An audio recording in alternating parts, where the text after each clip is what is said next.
Bakit ganun, no? Konting...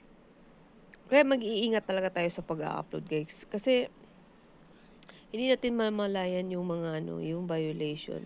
Kahit naman, nakikita mo yung upload mo na parang wala naman siyang violation.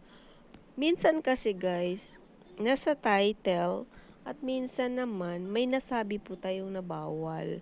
Kaya yun, minsan, wala naman akong ginawang masama, pero may nasabi po tayong hindi maganda. Kaya po, napupunta po siya sa limited, ng limited na limited earnings. So, ganun.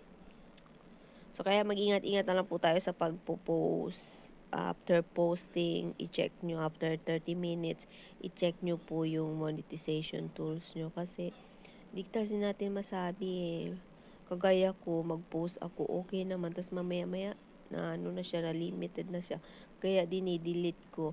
Tapos, yun, i-re-upload ko siya ulit. Pero iba na yung title ang ilalagay ko. Kasi minsan napapansin ko sa title. Pero minsan naman, sa video talaga, marami kasi talagang bawal at hindi natin talaga tukoy na tukoy kung alin dyan. Kasi minsan, pansin mo lang yung masaya kayo, kumakain lang kayo, ganun. Tapos nagkaroon na ng issue yun. So, mag-iingat-ingat na lang tayo sa pag-a-upload.